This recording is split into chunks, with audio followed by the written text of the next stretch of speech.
Assalamualaikum warahmatullahi wabarakatuh. Bismillahirrahmanirrahim. Alhamdulillahirabbil alamin. Wassalatu wassalamu ala Rasulillah an-nabiyil amin. Nabiyina wa habibina wa syafi'ina Muhammad ibn Abdullah wa ala alihi wa ashabihi wa man walah.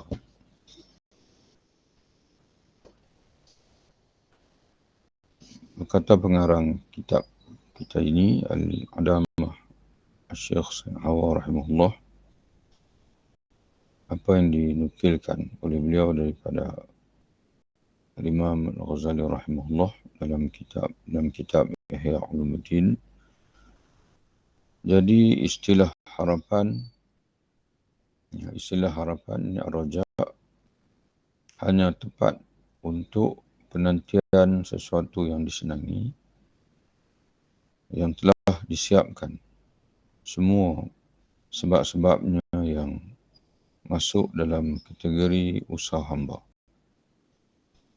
sehingga tidak ada yang tinggal kecuali apa yang tidak masuk dalam kategori usahanya, iaitu kurniaan Allah dengan memalingkan segala hal yang dapat menumbangkan dan merosakkannya.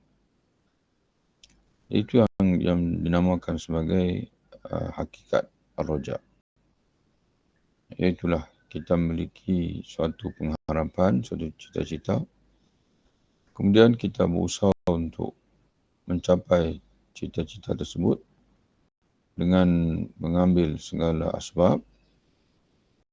Yang tinggal lagi hanyalah kejayaan yang menjadi hak Allah Subhanahu Wa Taala untuk memberikan kepada kita ataupun tidak. Ya, segala sebab telah pun kita ambil. Yang belum kita lakukan ialah apa yang tidak mampu kita lakukan, iaitu takdir, kejayaan yang mana hanya Allah Subhanahu Wa Taala saja yang mampu untuk menentukannya. Jadi sebab itu dalam Al-Quran Allah Subhanahu Wa Taala menyebutkan fa iza azamta fatawakkal Allah. Apabila kamu telah bertekad, maka bertawakallah kepada Allah Subhanahu Wa Taala. Itu dipanggil ar-raja, yang pengharapan yang sebenarnya. Adapun pengharapan, meletakkan suatu pengharapan, angan-angan, tapi tidak melakukan apa-apa, itu merupakan kedunguan sebagaimana disebut oleh pengarang sebelum ini, ataupun at-tamanni, ataupun al-ghurur, terpedaya dengan diri sendiri, ataupun terpedaya dengan rahmat Allah Subhanahu Wa Taala. Jika seorang hamba menyemai benih iman dan mengairinya dengan air ketaatan, membersihkan hati dari rumput akhlak yang buruk, kemudian dia menantikan kurniaan Allah agar diteguhkan dalam ketaatan hingga kematian dan husnul khatimah yang bawa keampunan, maka penantiannya itu adalah harapan yang hakiki dan terpuji.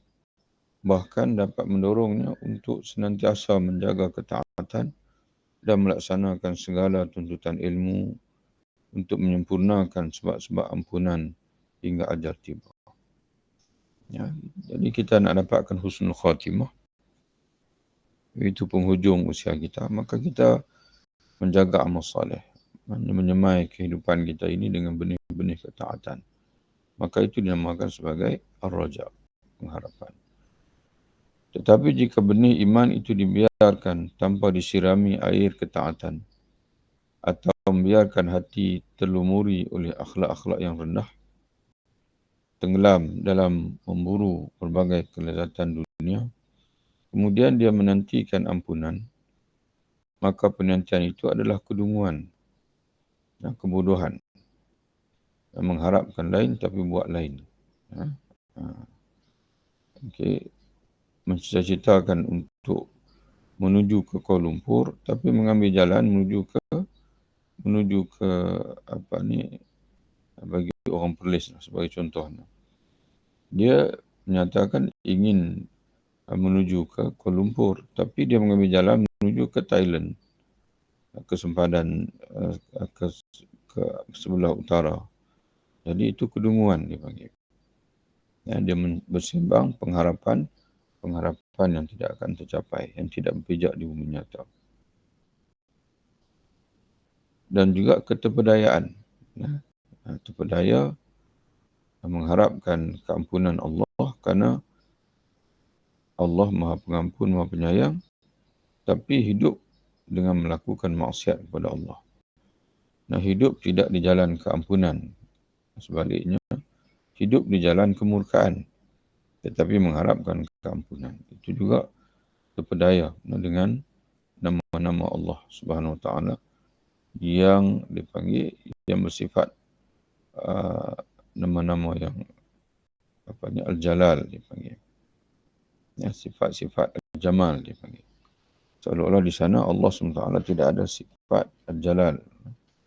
Allah memiliki dua sifat. Sifat Al-Jalal itu membawa kita untuk takut pada Allah. Dan di sana sifat Al-Jamal, sifat yang indah, Ar-Rahman, Al-Ghafur. Maka itu membawa kita untuk mengharap pada Allah Subhanahu Wa Taala. Nabi SAW bersabda, Al-ahmaqu man ittaba'a nafsahu. Al-ahmaq man atba'a nafsahu hawahu wa tamanna 'ala Allahil jannah. Orang yang dungu, orang yang bodoh adalah orang yang memperturutkan hawa nafsunya dan namun ia berangan-angan mendapat syurga dari Allah. Hidup dengan bertuhankan hawa nafsu tetapi menyimpan angan-angan untuk masuk dalam syurga. Jadi seolah-olah nafsu dia itu yang bawa dia ke syurga. Yang bawa kita ke syurga adalah Allah Subhanahu Wa Taala. Maka sebab itu kita perlu mengharap kepada Allah dengan melakukan ketaatan, berdoa, sentiasa beristighfar dan sebagainya. Hadis ini diriwayatkan oleh Imam At-Tirmidzi dan Imam Ibn Majah. Allah Subhanahu Wa Taala berfirman, maka datanglah sesudah mereka generasi yang jelek, yang mensia-siakan salat dan memperturutkan hawa nafsunya. Maka mereka kelak akan menemui kesesatan. Jadi jelas daripada ayat ini, kalau kita ingin menemui hidayah, maka kita kena hidup sebalik daripada orang yang telah ditetapkan Allah akan menemui kesesatan ini. Iaitu menjadi generasi yang jahat, yang mensia-siakan salat dan juga hidup menurut hawa nafsu. Maka di ujung ayat Allah menyebutkan fasawfa yalqawna ghayya. Orang sebegini akan menemui kesesatan. Maka kalau kita menyimpan ar-raja, pengharapan agar kita ini diberi hidayah oleh Allah, maka hendaklah kita mengambil asbab hidayah, iaitu dengan menjadi generasi yang baik. Generasi yang baik iaitu as-salaf, yang mengikuti jejak langkah generasi yang terdahulu yang soleh. Maka nasib kita akan berubah. Mengerjakan salat dan hidup menurut syariat, bukan menurut hawa nafsu. Kemudian Allah Subhanahu Wa Taala berfirman lagi, maka datanglah sudah mereka generasi yang jahat, yang mewarisi Alkitab, namun mengambil harta benda dunia yang rendah ini dan berkata, kami akan diberi ampunan. Cuba perhatikan. فَخَلَفَ مِنْ بَعْدِهِمْ خَلْفٌ وَارِثُوا الْكِتَابَ. Jadi selepas kedatangan para Nabi ini yang bawa kebenaran, membawa kitab Allah, setelah itu, setelah mereka wafat dan berlalu tempoh masa yang panjang, maka muncul generasi yang buruk, yang mana mewarisi kitab Allah tapi hidup dengan keinginan untuk membolak arad hadzal adna, kemewahan dunia yang rendah. Tapi mengucapkan wa yaqulun, tapi mereka mengucapkan sayughfaru lana, kita akan diberi keampunan oleh Allah. Ini yang disebut sebagai al-ghurur, terpedaya. Allah mencela pemilik kebun yang ketika masuk kebunnya ia berkata dalam surah Al-Kahfi, "Ma azunnu as-sa'ata qa'imatan wa la in rudidtu ila rabbi la ajidanna khairan minha munqalaba." Aku kira, kata dia bercakap, bersembang dengan saudaranya yang Muslim, saudaranya ataupun rakannya yang Muslim, tapi miskin. Dia pula kufur tapi kaya. Maka menjadikan dia terpedaya dengan dirinya sendiri. Maka dia berkata kepada rakannya yang Muslim, aku kira kebun ini tidak akan binasa selama-lamanya. Dan aku tidak mengira kiamat itu akan datang. Mana dia tidak percaya kiamat. Dan jika sekiranya aku dikembalikan kepada Tuhanku, andai adanya kiamat sebagaimana engkau yakini, dia bersembang dengan saudara Muslim, andai adanya kiamat, aku akan mendapat kembali apa yang lebih baik dari kebun-kebun ini. Jadi dia terpedaya kerana dia tidak mengetahui hakikat dunia dan juga hakikat akhirat. Dia merasakan bahawa kalau dia kaya di dunia, maka dia akan kaya juga di akhirat jika akhirat itu ada. Dia terpedaya. Dia berada dalam kebodohan bahawasanya kebahagiaan di akhirat ini bukan lagi bergantung kepada harta. Tapi kebahagiaan di akhirat adalah amal salih. Yauma la yanfa'u malun wala banun illa man atallaha biqalbin salim. Hari kebangkitan nanti tidak akan berguna lagi harta dan anak-anak, melainkan orang yang datang menghadap Allah dengan hati yang bersih. Hati yang bersih iaitu hati yang beriman kepada Allah dan juga hati yang mana pemiliknya berada dalam ketaatan. Kerana kemaksiatan itu akan mengotorkan jiwa, mengotorkan hati. Jadi hamba yang bersungguh-sungguh melakukan ketaatan dan menjauhi kemaksiatan berhak menanti kurnia Allah, berhak menanti atau mengharapkan kurnia Allah yang berupa penyempurnaan nikmat, iaitu masuk ke dalam syurga. Apabila seorang hamba bertaubat dari berbagai kemaksiatan dan menyusuli segala kekurangannya, maka ia berhak mengharapkan penerimaan taubat. Bila kita bertaubat, kita beristighfar, kemudian kita susulkan dengan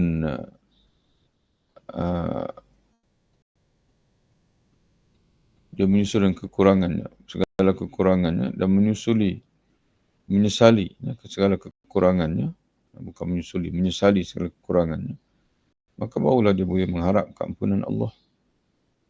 Sedangkan sebelum bertaubat, apabila dia masih membenci kemaksiatan, merasa tidak suka dengan keburukan, dan merasa senang dengan kebaikan, bahkan ia mencela dirinya dan menginginkan taubat dan merindukannya, maka ia mengharapkan perkenan dari Allah untuk bisa bertaubat. Kerana dia tahu walaupun dia melakukan maksiat, tapi lah hatinya sudah memiliki bahawasanya apa yang dia buat itu dosa. Dan dia perlu bertaubat. Berbeza dengan orang yang melakukan maksiat, namun merasakan bahawa tidak ada apa-apa yang akan menimpanya. Maka itu merupakan suatu kebodohan dan juga ghurur, terpedaya. Kerana kebencian terhadap kemaksiatan dan keinginannya untuk bertaubat sama artinya dengan sebab yang akan menghantarnya kepada taubat. Jadi kalau dia tidak mengenali itu adalah maksiat dan tidak mengenali akibat maksiat, maka itu tidak akan bawa dia kepada taubat. Jadi sebab itu berharap hanya dilakukan setelah terpenuhinya berbagai sebab. Jadi ar-raja ini hanya berlaku dan itu bukan merupakan tamanni dan juga al-ghurur jika sekiranya pengharapan itu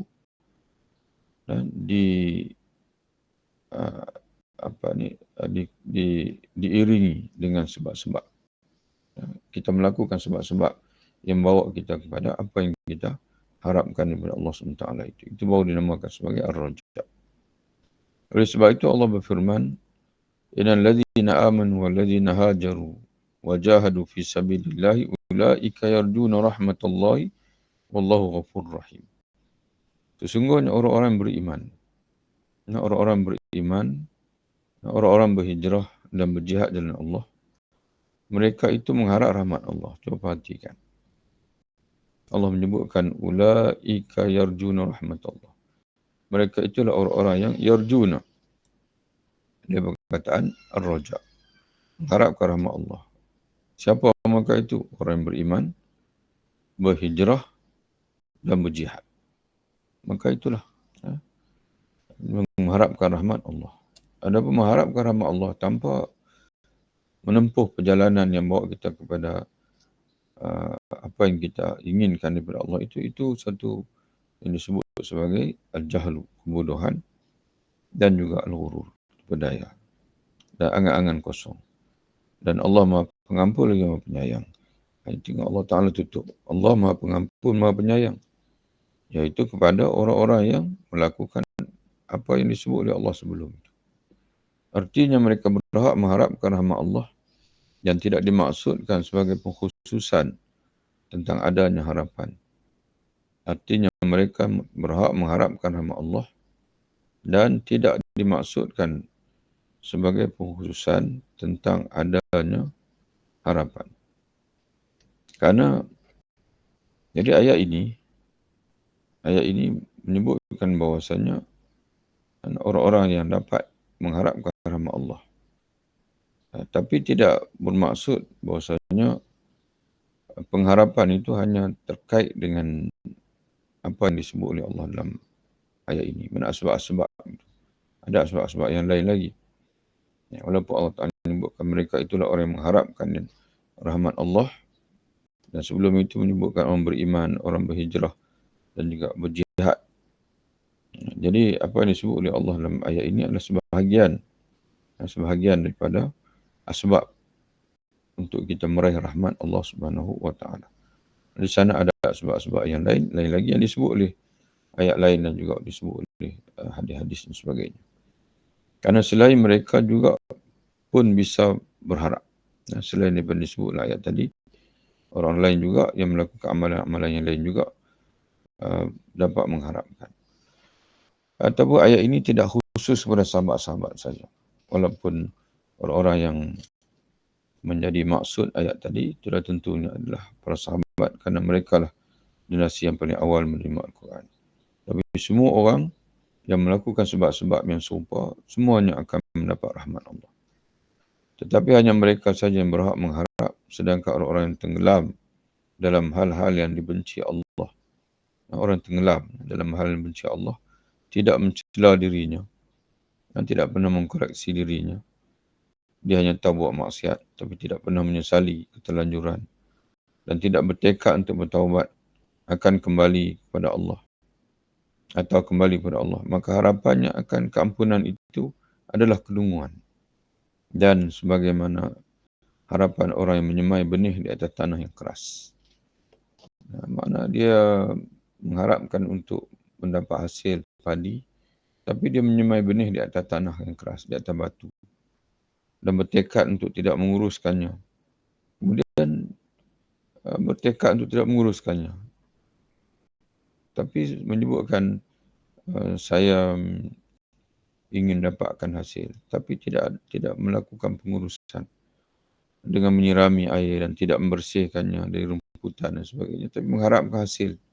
Maka itu semua pengharapan yang kosong. Jika anda telah memahami hakikat ar-raja, maka sungguhnya telah tiba saatnya bagi anda untuk mengetahui sebahagian kajian dan nas tentang maqam al-khawf pula. Untuk keperluan taklif dalam kedua maqam ini. Jadi telah selesai dah, kata dia menjelaskan hakikat ar-raja, pengharapan. Sekarang tiba masa pula untuk dia menjelaskan kepada kita hakikat al-khawf. Kerana dalam perjalanan kita menuju Allah Subhanahu Wa Taala, kita ibarat burung. Kita hanya akan sampai kalau kita terbang dengan 2 sayap. Kalau terbang dengan 1 sayap, tidak akan sampai. Bahkan kita akan jatuh. Iaitu sayap ar-raja dan juga al-khawf. Mengharap pada Allah, pada yang sama kita juga perlu menanamkan dalam jiwa kita takut pada Allah. Takut pada Allah Subhanahu Wa Taala. Wallahu a'lam bissawab. InsyaAllah nanti kita akan sambung lagi dalam membaca tentang al-khawf insyaAllah. Wabillahi taufiq. Assalamualaikum warahmatullahi wabarakatuh.